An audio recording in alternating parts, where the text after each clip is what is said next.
So once again, I'm going to trust that you can see the screen. And if you can't, let me know, but I think you should.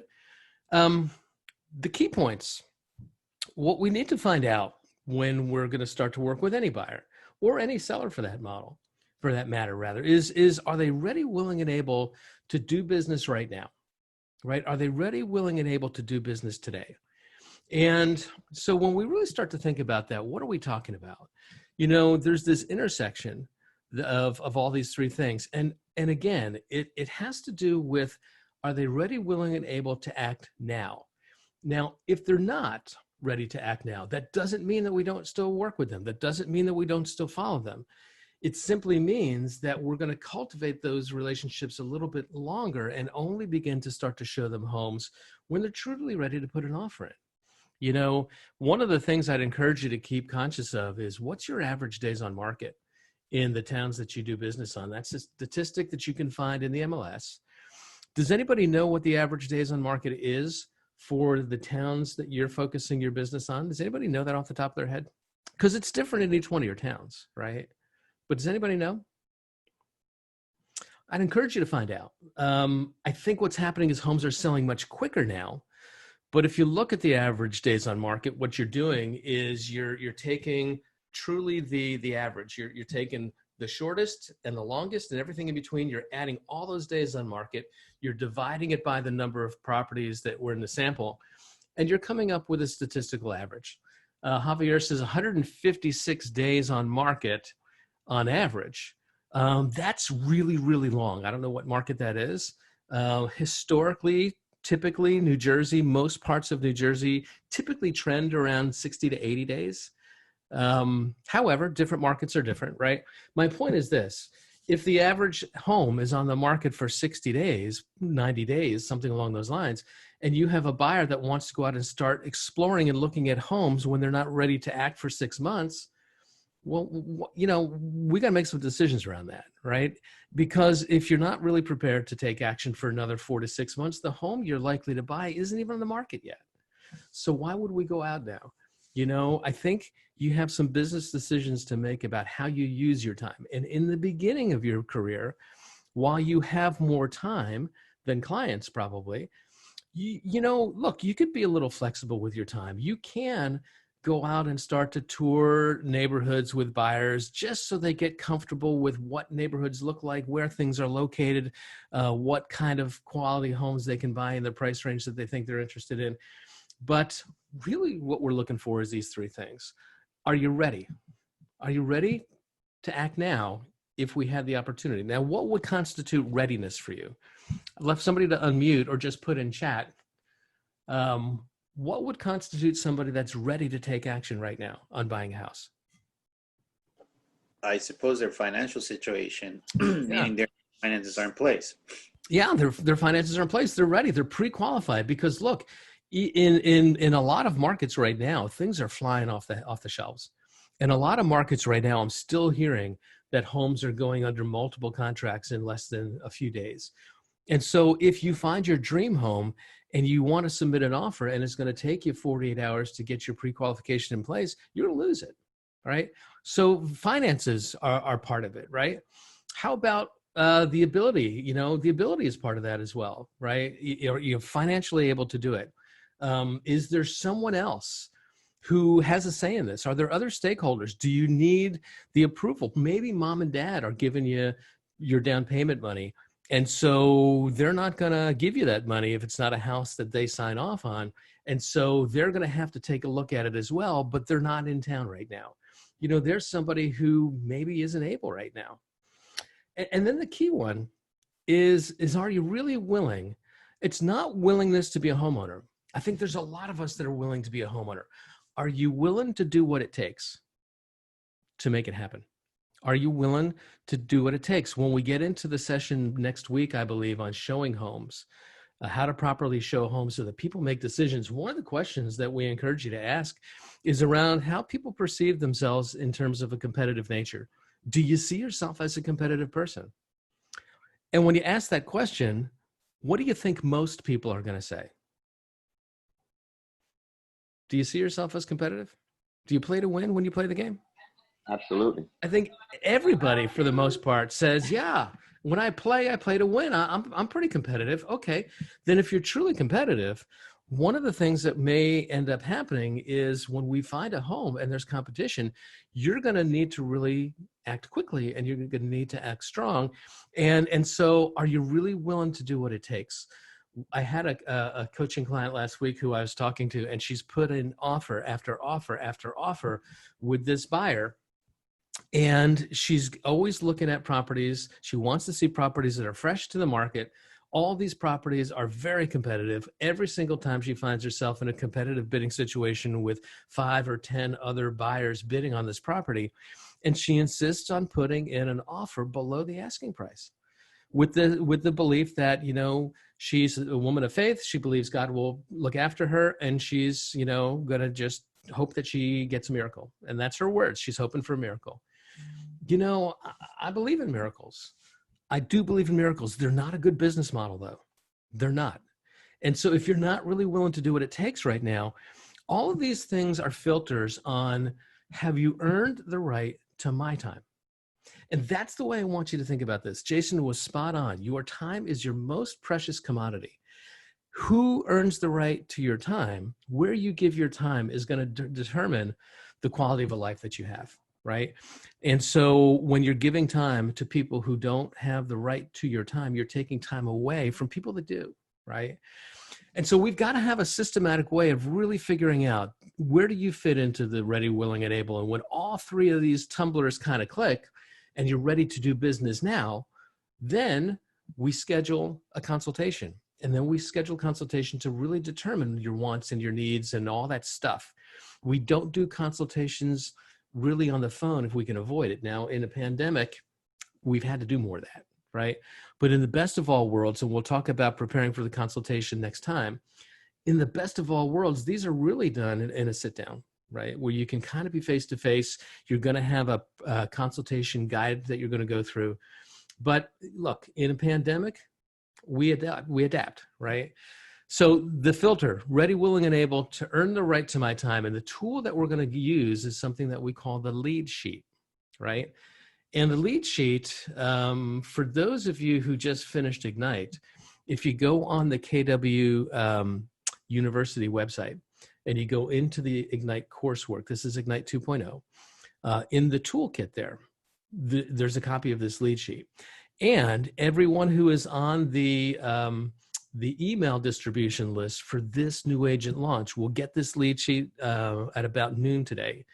I've already got the email queued up. It's ready to go. It'll be attached. And if you're not, or you're not sure if you're on that distribution list, you would have gotten some stuff from me last week if you were. I think it was the scripts that we're going to use tomorrow, and I'm going to talk about that in a minute. But if you didn't get that email and you're not sure, just put your name in chat. And if you're brand new and you don't know if I have your email, then put your email in chat too. And I'll add you to the distribution when I send it out today. But this is the lead sheet. And I have a copy of it here that I'm going to go through with you real quick. So let me just call that lead sheet up real fast. And share the screen one more time. So this is what the buyer's lead sheet looks like. And I see nobody else is putting themselves into, oh, there's Chrissy. Okay, a couple of names just going into chat. Not sure if you're on the distribution. Okay, can you see this sheet right now? Just somebody give me a quick thumbs up to let me know you're seeing that. Right? And perfect. So what you have on the top is date, right? This is really critical. What is the source of this lead? Right? How did you find me? And one of the things, while it's not a qualifying question, one of the things that's absolutely critical in running your business is that you can source where your leads come from.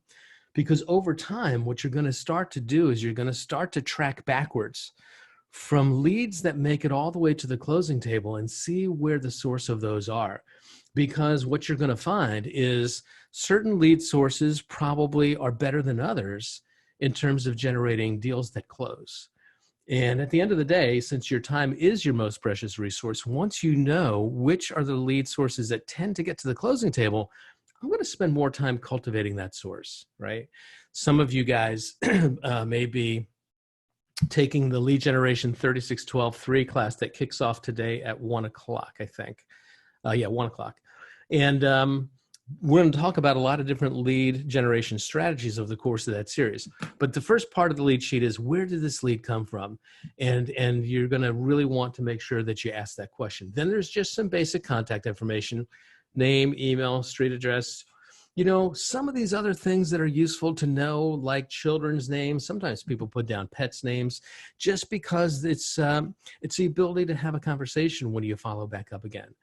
We use that acronym FORD, right? In terms of how do you frame out a conversation. F stands for family, O stands for occupation, R stands for recreation, D stands for dreams. And one of the things that's useful when you're following up and you're trying to build a relationship is, do I know anything about your family? Do I know anything about what you do for a living? Do I know how you enjoy to spend your time? Do I know what your dreams are for yourself and for your future? So in the contact information, sometimes that's a good place to put that.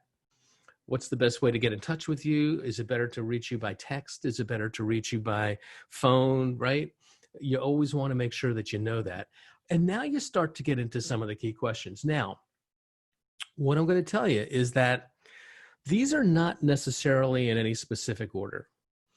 What you may find over time is you might decide to try to put these questions in an order that suits your needs. And I'll tell you why I mean that. This is a qualifying conversation. This is a conversation that you have with folks early in the relationship before you really know them well. And one of the things that happens is you're going to find that people have different behavioral styles. And we teach about the behavioral model called DISC, D-I-S-C, D, that driver, sort of the quick actor. I, the interpersonal, the person who is kind of the life of the party, they like to be the center of attention a lot, right? The S, the steady, the kind of easygoing, relationship-oriented person. The C, the compliant or the careful person. And all of us have different behavioral styles. One of the things that you're going to find, though, is that the Ds, the drivers, they don't really have a lot of patience for long surveys, right? And so you may find that if you don't have a strong relationship with a high D person as you're qualifying them, you might find you're going to get 4 or 5 questions in, and they're going to be like, look, I don't have time for this. You know, let's kind of cut to the chase.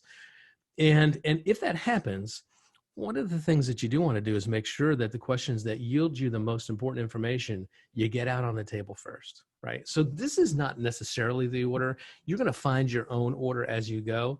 But here's some of the things that we ask about. Number 1, has an agent taken you out to see properties before? Now, why would that be important? Why would you ask that question? It would not be the first thing I would ask. I can promise you that. It will come up. It ain't going to be the first thing I'm going to ask. But why is it important to ask that question? I'd love somebody to unmute or put in chat. To test their commitment level. Okay, how are you going to gauge their commitment level by asking that question? You could be right, but how would you gauge that? If they already wasted another agent time, there might be a chance they will be wasting my time now. Okay.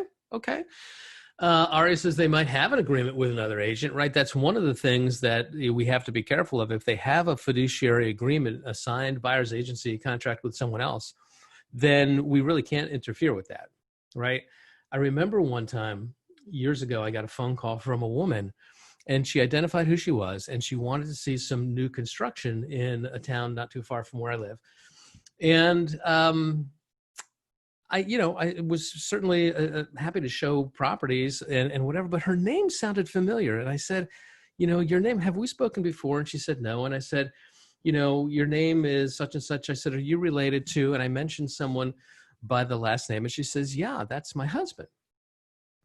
Well, her husband happened to be the broker owner of the local Century 21 franchise in town. And I said, if he's your husband, why are you asking me to show you this house? She says, he's a really busy man. He doesn't have time for that. I'm like, time out, right? I'm not going to get involved in a situation like that, right?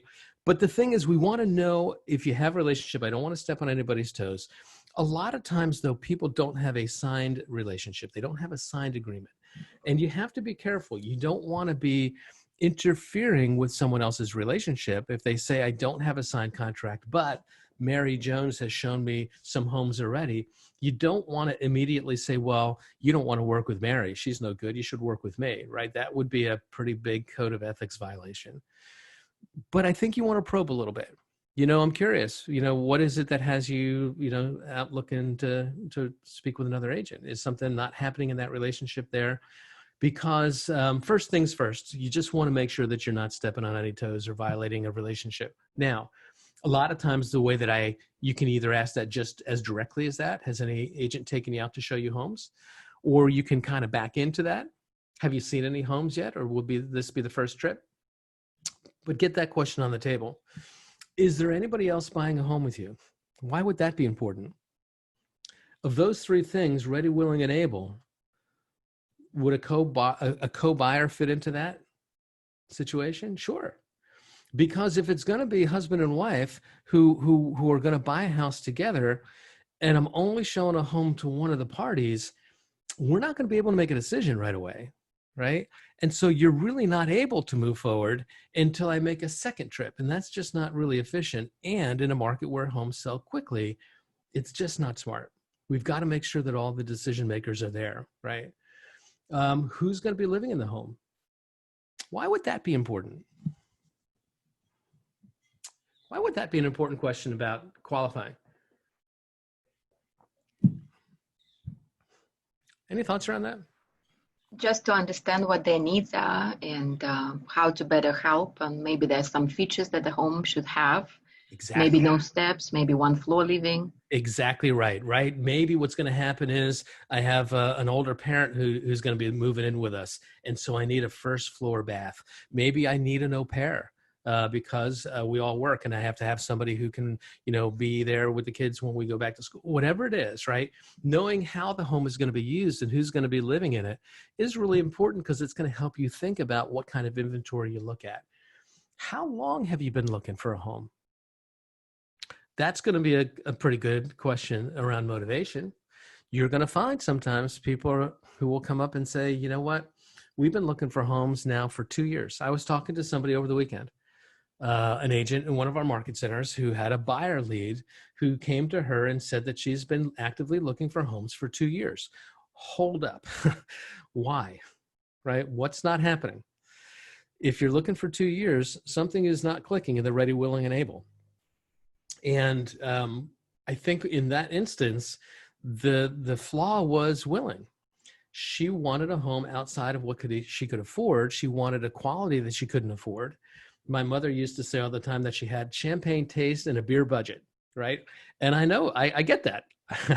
But when you can't afford what when you don't like the things that you can afford, you're not going to make a decision. And so knowing how long you've been looking is important.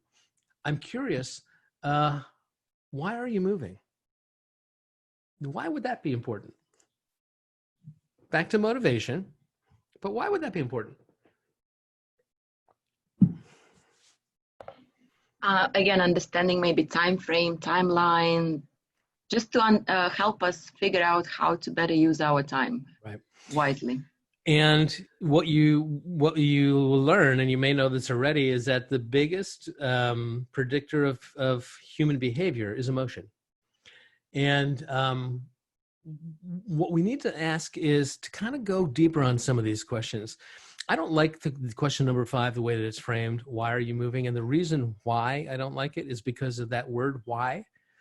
What we know from neurolinguistic research is that unless you've got a relationship with somebody, to ask them why they're doing anything causes them on some levels to become defensive. And I don't want you to be defensive with me in the beginning of this relationship. So I need to understand your motivation. A better way to ask that is not, why are you moving?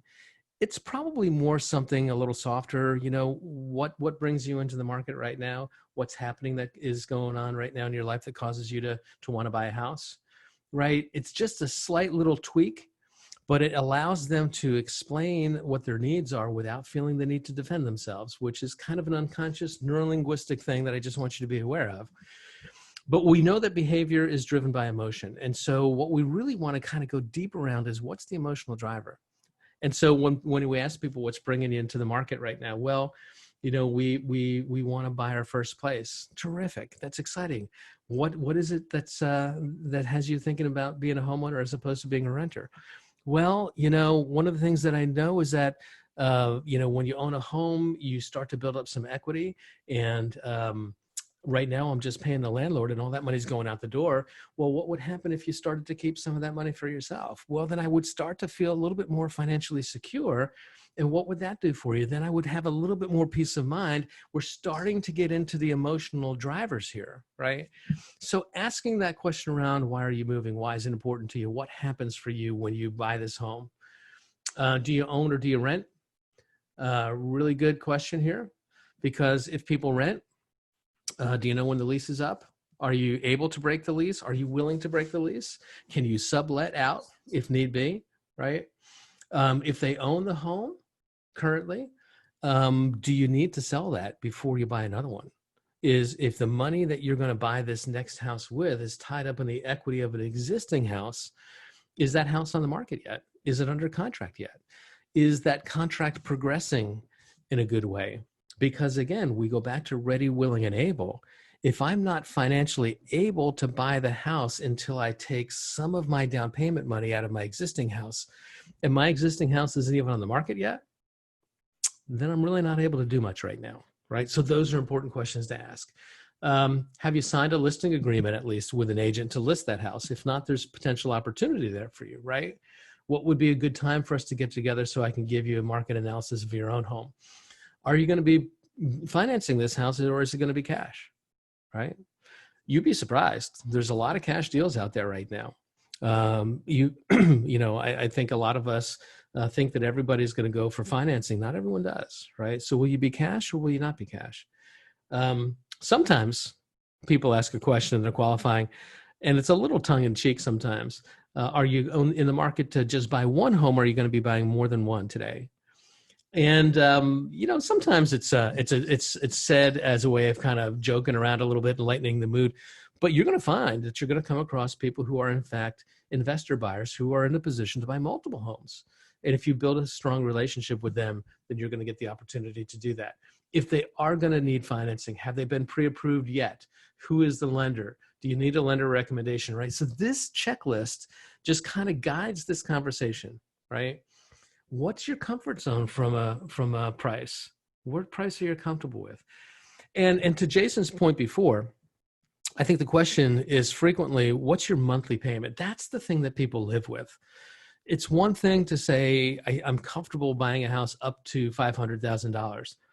But depending on the financing terms and the length of the loan and the amount of the down payment, that monthly payment could be wildly different. So I think really what you're wanting to figure out is, what are you comfortable with in terms of taking on additional monthly debt? And then we can work with the lenders to back into what kind of price range for a home does that get us into?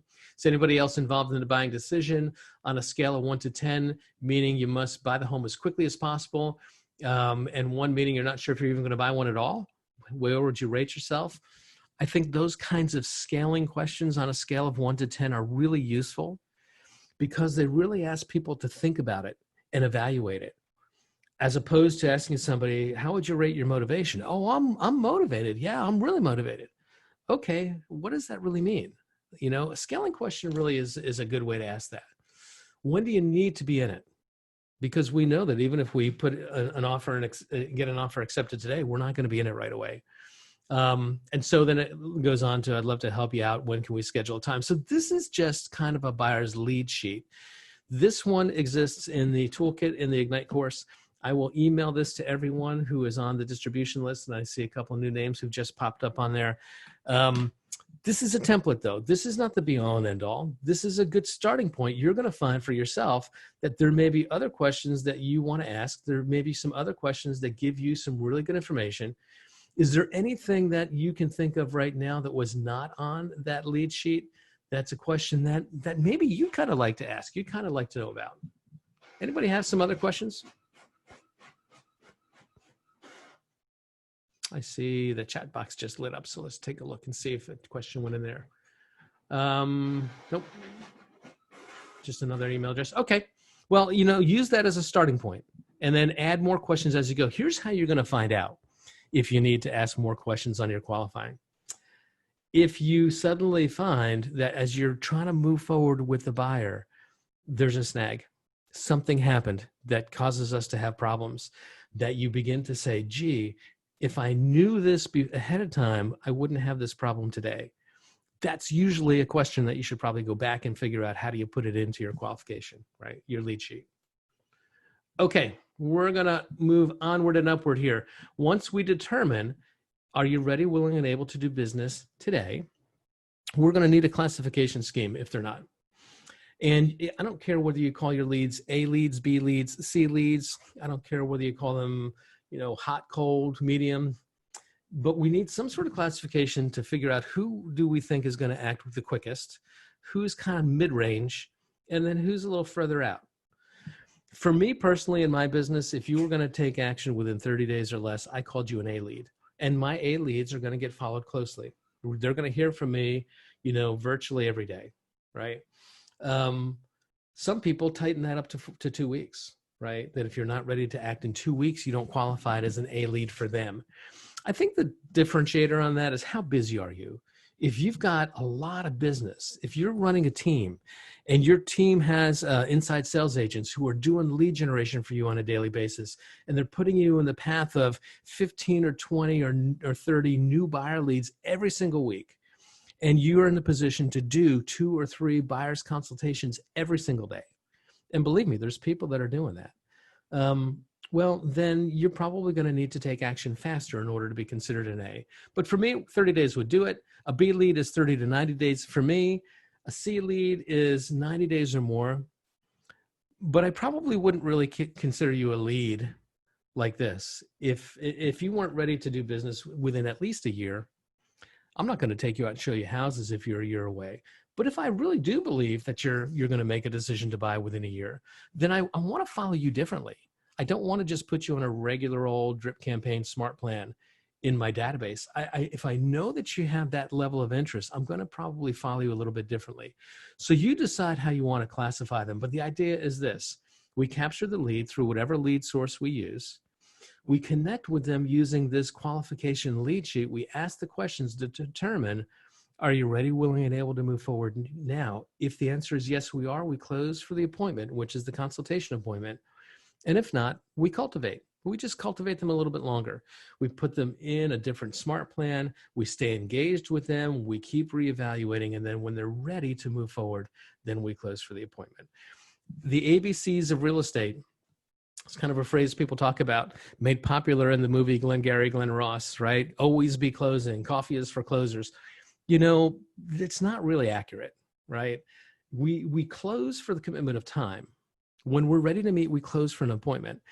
What we need to do is we need to get little micro commitments all along the way.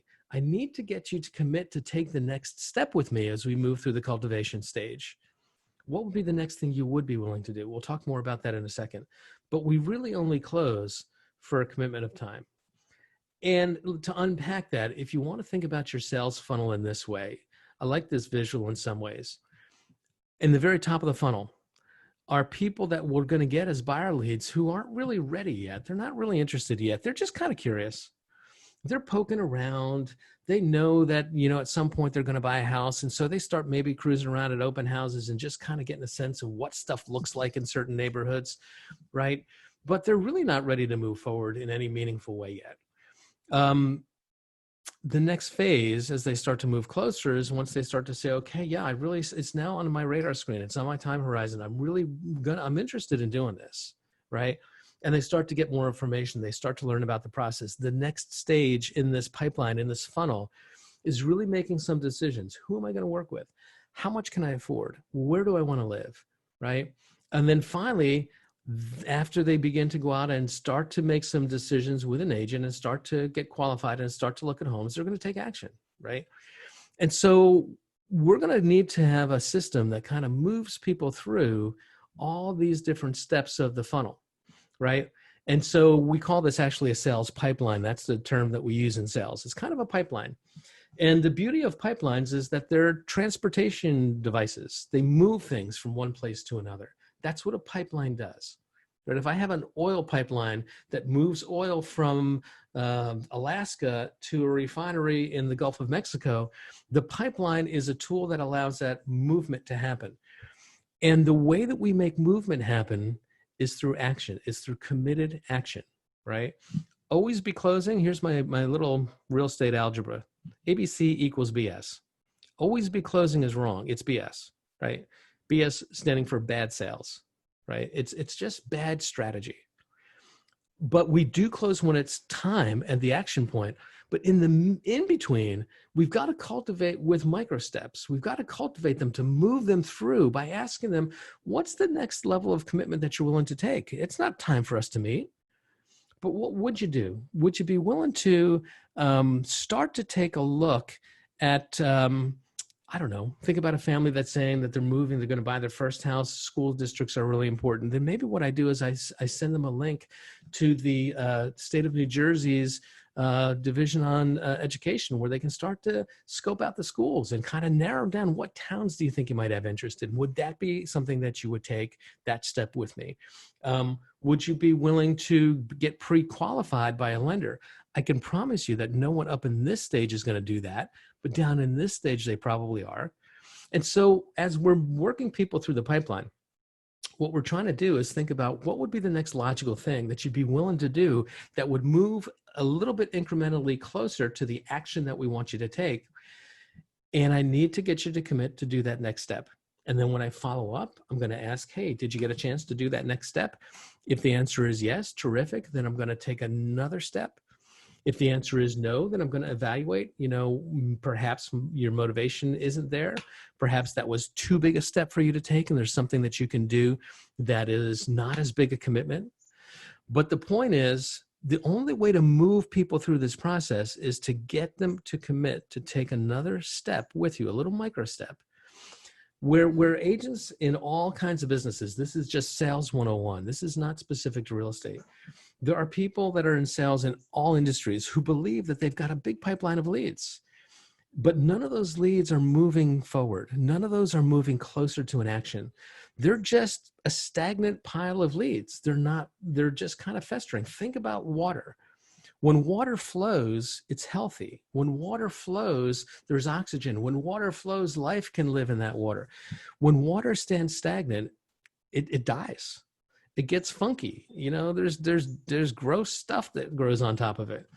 And so we've constantly got to get people moving through the pipeline, right? Okay.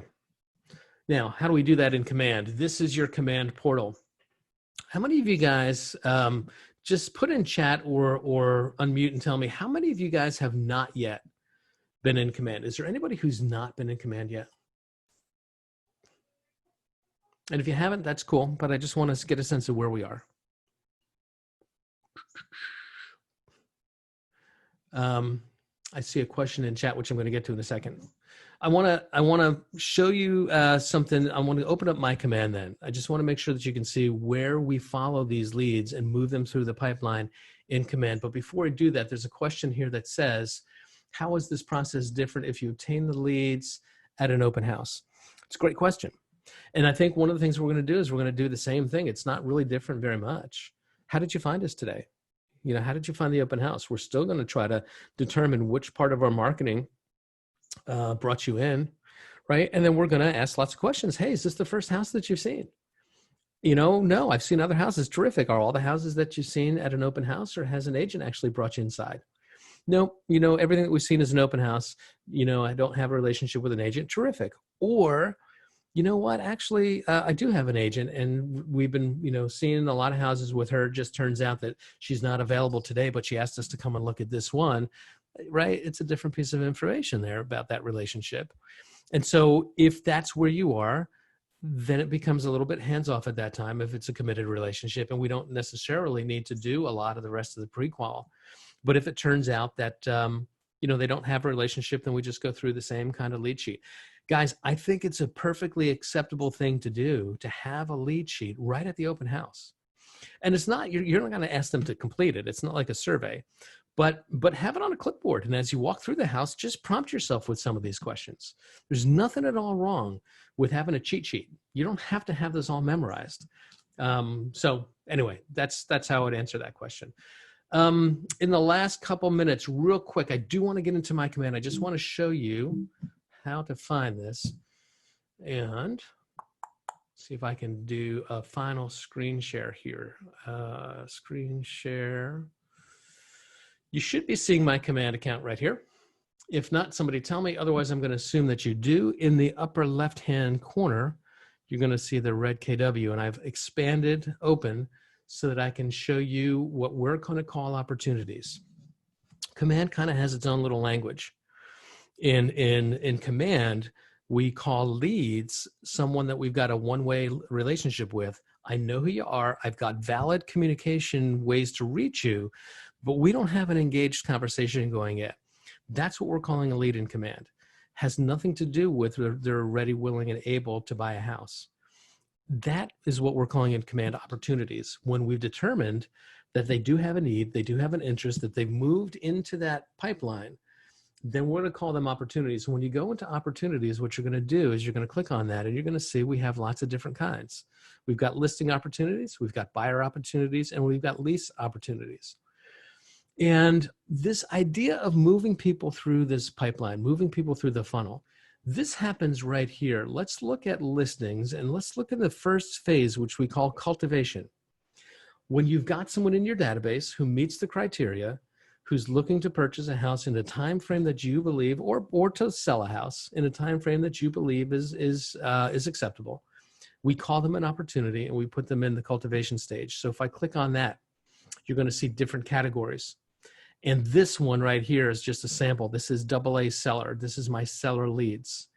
And I put it in the nurture category, meaning I'm just going to keep in touch. We're nurturing this relationship.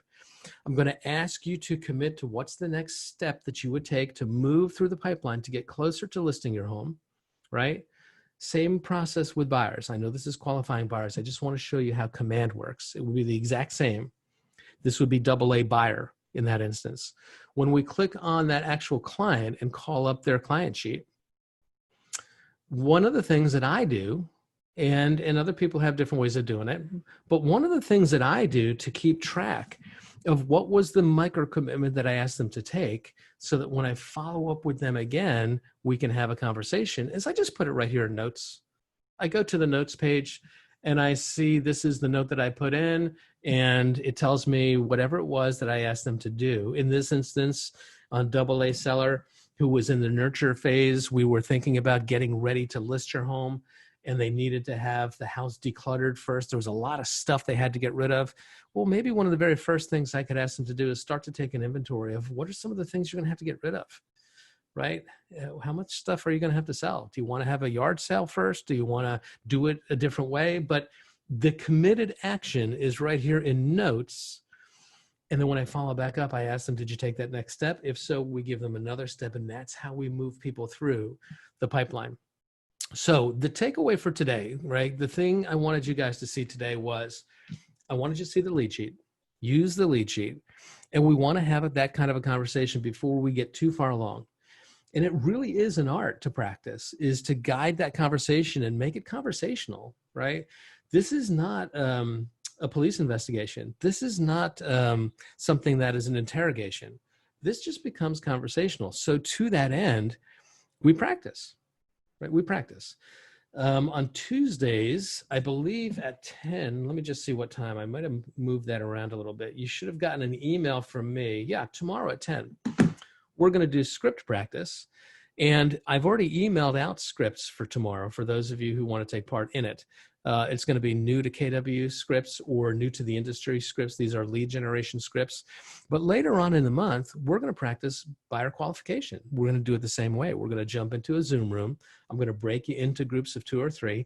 One person is going to pretend to be the agent. One person is going to pretend to be the buyer.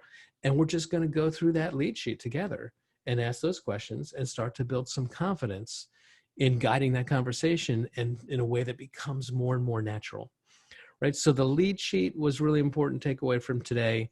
I also wanted you to make sure that you knew where to find and put these folks into your command under opportunities. Is there any other questions that anyone has today? It's just 11 o'clock now. Any other questions that anybody has today or any ahas from today's session?